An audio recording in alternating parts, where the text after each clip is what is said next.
तो भैया आपसे पहला सवाल ये है कि इस गर्मी में, गर्मी को जैसे क्या आपकी कमाई पे इसका कोई असर पड़ रहा है? हाँ जी भैया जी, बहुत असर पड़ रहा है। अब देखो इतनी भयंकर गर्मी पड़ रही है, सवारी कोई भी नहीं निकल रही है यहाँ पे, क्योंकि जिसको जो ज्यादा ही जरूरत है तभी निकल पा रहा है। अब ये देखिए, आप कैमरा उठा के दिखाइए, यहाँ पे सारे रिक्शे वाले खाली बैठे हुए हैं और इस वजह से बहुत ही दिक्कतें आ रही है। अब क्या बताएं, मतलब कोई कमाई किसी की हो ही नहीं रही, बिल्कुल भी कोई कमाई नहीं हो रही है और यहाँ खाली बैठे हुए हैं, बहुत ही दिक्कत का सामना करना पड़ रहा है। जब आपको सवारी नहीं मिल रही है और दिक्कतों का सामना करना पड़ा, फिर भी आप लोग, मैं देख रहा हूँ तमाम रिक्शे वाले पूरी लाइन आगे तक लगे हुए हैं, तो मतलब फिर ये लोग इतनी धूप में यहाँ पे कर क्या रहे हैं? भैया जी क्या करें, घर में बैठ के भी कमाई नहीं हो पाएगी। कुछ 100-200 कुछ आएंगे तो उससे घर में कुछ तो खर्चा चलेगा, अगर घर पे कुछ लेके नहीं जाएंगे तो क्या करेंगे बताइए। फिर हर चीज की दिक्कत हो रही है, बच्चों की फीस भरने की भी दिक्कत आ रही है यहाँ पे। तो इस गर्मी में मगर आपकी स्वास्थ्य को, तबीयत कोई खराब हो जाए, जो आप दिक्कत की बात बोल रहे हो, फॉर एग्जाम्पल धूप बहुत ज्यादा लग रही है, कोई तबीयत में दिक्कत आए, खराब हो, फिर उसमें भी तो खर्चे बढ़ेगा ना? हाँ भैया जी, खर्चे बढ़ रहे हैं। तबीयत, कई लोगों की तबीयत खराब हो चुकी है, कई लोग अभी अस्पताल में भर्ती हुए हैं, गए हुए हैं वहाँ पे, उनको लूज मोशन लग गया है, तबीयत खराब हो गई है। जैसे गर्मी की वजह से जो बीमारियां होती है वो लग चुकी है इनको, तो ये दिक्कत का सामना तो करना ही पड़ेगा। अब क्या करें, गर्मी है तो इसमें भी क्या करें फिर। अब इसमें सरकार भी क्या करेगी बताइए।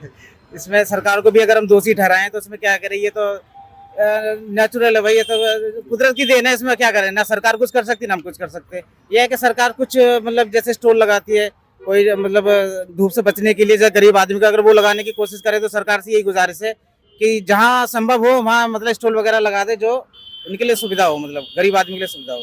मतलब आप कहना चाह रहे हैं जिस तरीके से ठंडियों में लगाया जाता है राहत कैंप, उसी तरीके से गर्मी में कुछ ऐसा राहत कैंप लगाने की जरूरत है, आप ये कहना चाह रहे हैं? हाँ यही कहना चाह रहे हैं सर, राहत कैंप लगेगा तो कुछ मतलब बीमारियों से बचेंगे भी, क्योंकि गर्मियाँ इतनी पड़ रही है ना, बहुत ज्यादा गर्मी पड़ रही है इस वजह से। तो आप लोगों को सवारी भी कम मिल रही है, पूरा टाइम ही दे रहे हो आप लोग, किराया बढ़ा रहे हो, किराया भी आप लोगों को वही है? किराया भैया जी, अब किराया तो सरकारी बढ़ाएगी, इसमें हम अगर बढ़ाएंगे तो फिर मतलब सवारी पैसे ऐसे दे नहीं पाती ना, फिर लड़ती है, फिर लड़ाई झगड़े वाला काम हो जाता है। एक्चुअली क्या है, ये ई रिक्शा वाले तो वैसे ही बदनाम है, ये गलत बोलते हैं, वो बोलते हैं, लेकिन सवारी पे कोई ध्यान नहीं देता। सवारी इतनी बदतमीजी से बात करती है, वो करती है।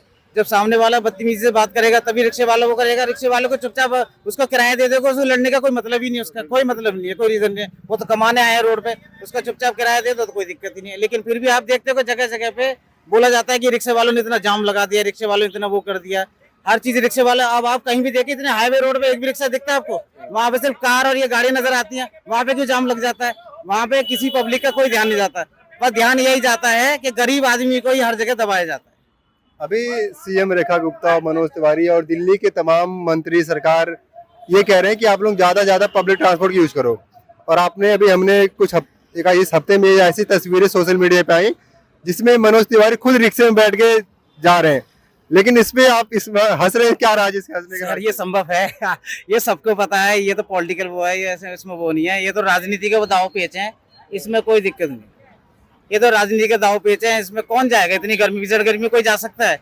एसी की कारों को छोड़ के वो जा सकता है? ये तो सर ये दिखावा है, ये तो कोई दिक्कत नहीं है। तो ये तो सब जानते, पब्लिक जानती है सर, इसमें बोलने की वो है ही नहीं कुछ। मतलब आप कहना चाह रहे हैं कि ये सब जो सोशल मीडिया पे साइकिल से कोई जा रहा है, कोई बैटरी रिक्शे में जा रहा है, कोई बस में जा रहा है, कोई मेट्रो में जा रहा है, ये सब दिखावा हो रहा है? ये तो सोशल मीडिया पे दिखाने के लिए, फोटो खिंचवाने के लिए वो वाला सिस्टम है, ऐसा कुछ नहीं है, ये सब जानते हैं। ये छोटा बच्चा हो, हम तो खैर इतने बड़े हैं, छोटा बच्चा वो भी जानता है, ये तो दिखावा है सर, ये हो ही नहीं सकता, संभव ही नहीं है। अगर ये संभव हो जाए तो ये राजनीति ना बदल जाए, देश ही बदल जाएगा सर। अगर ऐसा होने लगे तो देश हमारा नंबर 1 बनेगा, और इसी वजह से हमारा देश सबसे पीछे है, बस दिखावे में सबसे आगे है। लेकिन अगर रियल ग्राउंड उस पर देखा जाए ना, ग्राउंड पे देखा जाए तो सबसे पीछे है, हम लोग सबसे पीछे हैं हर चीज में, किसी भी लेवल पे हम आगे नहीं है। तो आप कोई सुझाव देना चाहते हो? मैं क्या सुझाव दूं सर, मेरे उससे कुछ नहीं होगा, मेरे अकेले से कुछ नहीं होगा। जब सैलाब आएगा, जब भी बदलाव होगा, इसमें कुछ नहीं कर सकते। ये है कि मैं चाहता हूँ राजनीति में ना अच्छे पढ़े लिखे जो बंदे वो हैं, बच्चे वो आए, क्योंकि जब तक पढ़ी लिखी समाज नहीं होगी, टेक्निकल उस पर ये मतलब बदलाव नहीं हो पाएगा। पढ़ी लिखी समाज जब तक नहीं होगी, अब मेरे जैसे कोई कम पढ़े लिखे हैं, वो अपना अकड़ में चलाएंगे। अकड़, कोई भी चीज सर अकड़ से नहीं चलती है, पढ़ाई लिखाई का तजुर्बा अलग होता है, अकड़ का चीज अलग होता है। अकड़ से कोई देश नहीं चलेगा। अब आप बोलो कि मैं इसे मार दूंगा, उसे मारने पीटने से मतलब कोई कुछ नहीं चल सकता। टेक्निकल चीज, पढ़ाई लिखाई के जो मतलब जो समझ होती है ना, उससे देश आगे बढ़ेगा सर, बहुत आगे बढ़ेगा। जब आपके रिक्शे में सवारी बैठती है, उसका सबसे पहले क्या बैठने के बाद वो क्या बोलता है? सर वो बैठती पहले तो ये पूछता है कि जी तुम कितना कमा लेते हो। ये सवाल मतलब एक इंसान जो पीछे आपके रिक्शे में बैठ रहा है वो सवाल क्यों कर जो रहा है? बराबर में बैठता है ना, हाँ। उसका फर्स्ट क्वेश्चन यही होता है। बस अगर 100 मीटर की दूरी पे भी चलेगा तो उसका क्वेश्चन ये होगा कि आप कितना कमा लेते हो। और उसको अगर हमने बता दिया कि हम 500-600 कमा लेते हैं, इतनी जल्दी कैलकुलेशन कर लेता है कि मतलब जैसे पहाड़े होते हैं ना 5 या 15, तो 15,000 रुपए तुरंत एकदम कैलकुलेशन कर 15,000 हो गए। उसको ये नहीं पता कि सैटरडे को काम नहीं होता, संडे को काम नहीं होता। और ये मतलब कैलकुलेशन को ये है, ये तो काम है, किसी दिन 100 का भी है तो किसी दिन 200 का भी है, इसमें कोई एक्यूरेट तो है नहीं, सैलरी तो है नहीं। तो वो इतनी जल्दी जोड़ के मतलब पता ना कौन सा दिमाग लगाता है, हमें पता नहीं है सर वो कौन सा दिमाग लगाता है। तो आप लोग उसको कभी बताते नहीं कि जब आप जो 15,000 20,000 के हिसाब लगा रहे हो, कैलकुलेट कर रहे हो, उस कैलकुलेट के बाद समस्याएं भी कितनी हैं। हम पूरे दिन सड़क पर रहते हैं, पूरे दिन धूप में रहते हैं, बारिश हो जाती है तो बैटरी रिक्शे मैंने जो देखा है आप लोग नहीं चलाते बैटरी जब बारिश हो रही इसमें, सर बारिश तो वो सब वो कैलकुलेट नहीं करता क्या? नहीं सर, वो कैलकुलेशन बस उतनी कैलकुलेशन करता है कि वो मैंने बताया कि 500 रुपए कमाया, वो उतना ही ध्यान देता है कि मैंने 15,000 कमा लिए फटाफट फटाफट, वो ये उसका दिमाग चलता है, आगे दिमाग नहीं चलता है। इसमें कितनी समस्या आएगी, मेंटेनेंस का कितना खर्चा है, खुद भी आप देखो इतनी कड़क धूप में हम अपने शरीर की स्किन देखो हमारी कितनी काली पड़ गई है, हम जला रहे हैं और हमारी सवारी कोई नहीं मिल रही। आप देख सकते हैं यहाँ कोई भी सवारी नहीं है फिलहाल, बैठे हुए हैं। जब आएगी नंबर आएगा जिसका अपन करेंगे, क्या करें। आप लोग नंबर से यहाँ पर लगे हुए हैं? सर हम नंबर से लगाते हैं, यहाँ वो लड़ाई झगड़े वाला काम नहीं है ना, कि मारा पीटी वाला काम नहीं है। हम सिस्टम से चलते हैं, रिक्शे वालों को हमारे को बदनाम किया हुआ है, लेकिन सर हम सिस्टम से चलते हैं। आप देख लीजिए लाइन बाय लाइन चलते हैं, 1 बाय 1 चलते हैं, यहाँ पे कोई लड़ाई झगड़े वाला काम नहीं है। वो तो ये है कि कुछ लोग मतलब बदनाम करने के चक्कर में ये रिक्शा को बदनाम करवा। रिक्शा इतनी अच्छी चीज है सर, इतने बुजुर्ग लोगों को इतने को उनके घर तक पहुंचाती है। रिक्शा सवारी सबसे बेस्ट है सर, उसके घर तक पहुंचाती है सवारी।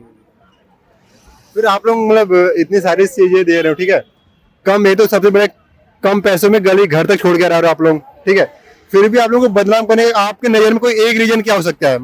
सर रीजन क्या होता है, कुछ मतलब है, ऐसे नहीं बोल सकते कि देखो देखो हर डिपार्टमेंट में। हाँ, बदनाम करने का बदनाम तो सर ये है कि जहाँ स्टैंड वगैरह पे होते हैं, ये कुछ जो धूम्रपान वगैरह नशा करने वाले जो होते हैं, उन्होंने जो ले रखा है वो नहीं मानते, किसी की नहीं सुनते, लड़ाई झगड़ा करते हैं। है ऐसे उसमें भी हर डिपार्टमेंट सर वो है ना कि हर डिपार्टमेंट में कोई ना कोई मिलेगा जरूर। जैसे मुस्लिमों को बोलते हैं कि ये सारे मुस्लिम बदनाम करे हुए कि मुस्लिम ऐसे, सब मुस्लिम खराब नहीं है, सारे हिंदू अच्छे नहीं है। तो उसी हिसाब से सर ये जो हमारे ट्रांसपोर्ट की जो गाड़ियाँ हैं, ये चाहे ऑटो वाले हों चाहे वो, सारे अच्छे भी नहीं है और सारे खराब भी नहीं है सर। हर किसी में कुछ ना कुछ तो खूबी भी है और बदनाम भी है सर, वही रीजन है और कोई रीजन नहीं है। और क्या होता है।